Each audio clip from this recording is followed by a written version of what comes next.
ng pagkakaisa at volunteerismo. Isa lang po ang layunin ng Tzu Chi Foundation, to spread the seeds of love. When we help others, it must come from our heart. Misyong makatulong sa muling pagbangon. Piso-piso isang araw. Yung pet bottle, binutasan nila. First month, 787 people nagbigay ng 30 pesos. No? On the second month, 2,300 people nagbigay na ng 30 pesos. That is 65,000.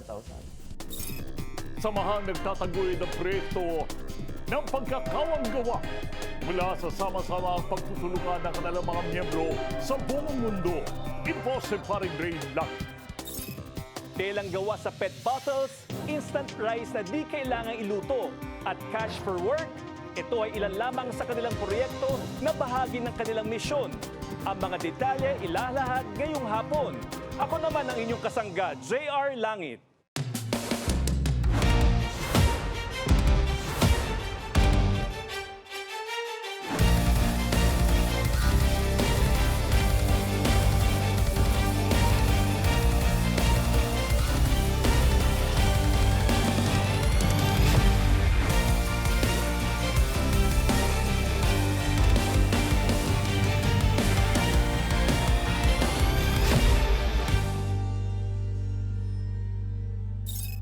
Ang samahan sa likod ng mismong maipalaganap ang diwa ng pagkakaisa sa pagbangon ng mga biktima ng kalamidad at trahedya.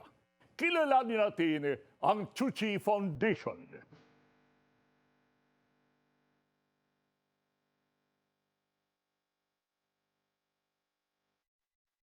Mula sa mga kinukolekt ng recycled PET bottles, nililinis hanggang maging pira-pirasong chips at pellets. Ang resulta, hibla ng tela na maaaring gawing kumot at t-shirt. Ang isang ito naman ay tinawag nilang instant rice na may sahog na iba't ibang gulay. Lalagyan lamang ng tubig at pagkatapos ay 15 minuto ay marinang kainin. Ito'y ilan lamang sa mga inobasyong isinakatuparan ng Tzu Chi Foundation sa mga proyektong kanilang ginawa sa mga naging biktima ng trahedya o kalamidad na kanilang pinupuntahan. Ayon dito kay Alfredo Lee, CEO ng Tzu Chi Foundation, 2 dekada na aktibo ang kanilang samahan sa pagkakawang gawa. We are a Buddhist Tzu Chi Foundation. We are a Buddhist organization. Tzu means pagmamahal. This is a Chinese word. Chi, pagtulong. In the name alone, the teaching of our founder is already there. When we help others, it must come from our heart. We are not allowed, number one, to convert people to our religion. Number two, we're not allowed to get involved in politics. Isa lang po ang layunin ng Tzu Chi Foundation, to spread the seeds of love. Tawag ng volunteerismo ang pinairal ng kanilang samahan sa tuwing may mga proyekto silang isinasakatuparan. Actually, yung major tulong ng Tzu Chi Foundation sa Yolanda, first is the Cast for Work. Pagdating namin sa Tacloban, nakita ang mga tao tulala. Tapos, nag-antay lang ng relief goods. No? Tapos, punong-puno ng basura sa likod nila. Walang naglinis. So, we called up by cellphone messaging and ito ang sitwasyon. Then we informed her that 260 ang minimum wage doon sa Tacloban. We employ Cast for Work, let them clean their own home, their own community, bigyan natin sila ng tulong. The main purpose of messaging is tatlo. Bakit nag-Cast for Relief tayo? Una-una, with our Cast for Relief, the people work, nalinis ang paligiran. That's number one. Pangalawa po, ang mga tao, no, with their sweat and their labor, and at the end of the day, they get the 500. They have dignity, no? Dignity of work. No? Hindi dole out. Pangatlo, pag natanggap nila yung pera, anong gagawin nila sa pera? They go to the market. Nakita na yung effect eh. Meron na nagbenta na, nagbukas ng mga tindahan. Lumabas na. Kasi may pera eh. Sino bang ayaw mag-business, di ba?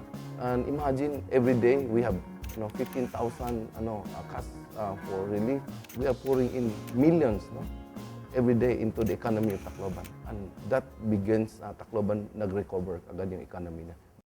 Bukod dito, namahagi rin ang kanilang grupo ng tinatawag nilang Cash for Shelter, kung saan ayon sa kanilang pinuno na si Master Cheng Yen, ang bawat isa hanggang 2 pamilya ay binahagi na ng tigwa 8,000 Ang pamilya mula 3 hanggang 4 ay may tigla 12,000 at ang pamilya naman mula 5 patas ay pinagkakalooban ng tigla 15,000 piso.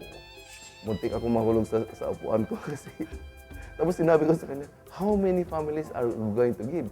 Sabi niya, lahat, bigyan natin. Talaga, sabi ko, I don't know how to count already, Master Ching. I never had that kind of money, I don't know.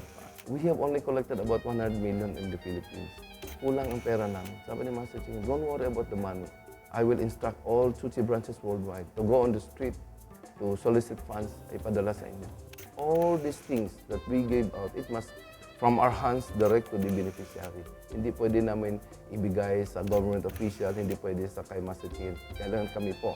Isa-isa namin yan. Hindi sila makalusot sa amin. Ha? So, nakuha natin. So, unfortunately, like Tacloban, we were looking at 55,000 families mabigyan natin. 38,000 lang nabigyan natin. And then, Ormoc, 10,000. Then, andyan pa yung, meron pa tayong Tanawan, Palo, Ormoc. Yun ang nabigyan natin. So, total about 60 plus thousand families po na tulungan natin. Average of 13,000 per families po. That is almost $1 billion yan, that money that is poured into the economy. Noong mga nakalipas na taon, hinagupit ng kalamidad at trahedya ang ating bansa. Nariyan ang malakas na lindol sa Bohol, ang kaguluhan sa Zamboanga at ang pagbayo ng Bagyong Yolanda sa isla ng Samar. Ngunit sa kabila nito, marami ang lumutang na kwento ng pagkakaisa at kabayanihan sa pag-aabot ng tulong sa mga biktima. Isa na rito ang Chuchi Foundation. Marami ang lumutang na kwento ng pagkakaisa at kabayanihan sa pag-aabot ng tulong sa mga biktima. Isa na rito ang Chuchi Foundation. Our origin is from Taiwan. Our founder is a Buddhist nun. Ang pangalan niya, Master Ching Yen. So siya po ay nag-umpisa ng Chuchi Foundation in 1966 in Taiwan. Siya lang mag-isa and 30 housewives. Today, we are already all over the world, 52 countries na po with 10 million members. Pag may mga disaster worldwide, nandun rin po tayo. Wherever Chuchi exists, ang source of funds namin is local. So yung collections na kuha namin dito sa Philippines, hindi namin pinadala sa Taiwan. We use it in our projects here. But when there is such a big disaster like Ondoy, like Yolanda, Master Ching Yen will instruct all Chuchi branches worldwide to help Philippines. No? Dito sa Philippines, we have about 100,000 members now who give piso-piso isang araw. Almost 90% give 30 pesos a month or 100 pesos a month. But there are some people who are more generous, 1,000, 5,000, 10,000, meron din po. Now we are entering into the midterm relief.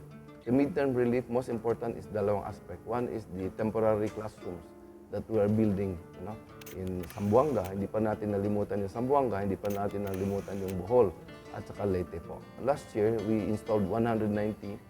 Now, may dumating na, nasa tier na for release na. 276 more classrooms na pamimigay natin na not only to government schools, but also even Catholic schools, private school, binibigyan po rin natin. Number two, we are going to put up temporary shelters. Like a 20 square meter, sabi ni Master Ching Yen, yun ang ibigay natin sa isang pamilya na isa lang siya hanggang 4 na tao. So sa loob ng 20 square meter, may 2 room, mayroong living room, may CR, mayroong pang kitchen. For a family of 5 and above, we are giving them 26.4 square meter. 3 rooms, the same, may CR, may kitchen, at saka may living room. Meron din pong mga victims na naging volunteers na po ng Chuchi Foundation. Pakikwento po sa Nakakatuwa, lalo sa Tacloban because we were in Tacloban for 30 plus days. Maraming mga honest Pilipino. Minsan nakatanggap siya ng, instead of 10, 500, kasi 10 lang sa isang grupo. Yung group leader, binalik pa yung 500 sa amin. We have many touching stories, even in Palo. Minsan yung pera, yung dapat tatanggap siya ng 8,000, nilagay doon, 2 envelope, 8,000. Alam mo, binalik pa sa amin. Alam mo, Taclobanon on their own nag-organize sila sarili nila. Nag-recycling na sila. Pag naghingi sila ng carton, mga recyclables, mga pet bottle, sila mismo, na sila, they agreed on themselves. Piso-piso isang araw. Yung pet bottle, binutasan nila. Tapos araw-araw maglagay sila ng piso. First month, 787 people nagbigay ng 30 pesos. On the second month, 2,300 people nagbigay na ng 30 pesos. That is 65,000. Ang iba naman, ang naibahaging cash assistance ay nakapag-isip na paglaanan ang pagnenegosyo. Nag-ikot-ikot kami. Tapos nakita namin, may nag-pedicab, tapos nagbenta ng mga plastic wares, housewares. Nagulat kami kasi nakalagay, Chuchi Rolling Store. Bakit pinangalan mo Chuchi Rolling Store? Nakatanggap siya ng, kasi siya at saka misis niya at saka 2 anak, 4 sila. So, they received 12,000. Sabi niya, yung 2,000 niya, inaayos niya yung bubong niya. Yung 10,000, ginamit as capital. May iba naman nagbukas ng sari-sari store, no? May iba gumawa ng siopaw. No? So, meron pang nagbukas ng parlor. No? Isang patunay na hindi nasayang ang pera ng kanilang samahan sa mga pamilyang tinulungan din ang kanilang sarili sa pagbangon mula sa trahedya. Kaya naman mas marami ang kanilang iniingganyo upang magboluntaryo at makibahagi sa kanilang proyekto. 46 countries po tumutulong sa Chuchi Foundation. No? For our short term, our mid term, our long term. Sana po tulungan niyo rin ang Chuchi Foundation. No? Let us not all the time get donations from abroad. We would like to hope you could also come in, join hand with us na makatulong tayo. No? In terms of money or in terms of labor, in terms of volunteerism, we welcome you. Salamat po.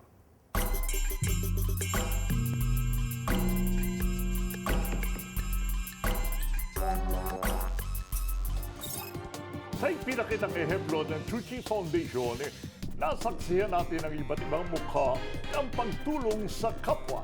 Anumang paraan, malaki man o maliit, pinansyal man o pisikal, walang dahilan upang hindi tayo makapag-ambag para sa mga nangangailangan. Patunay na kahit anong pagsubok ay kayang lampasan kung ang bawat isa sa atin ay may bukas na puso at handaang mag-abot ng kamay para sa iba.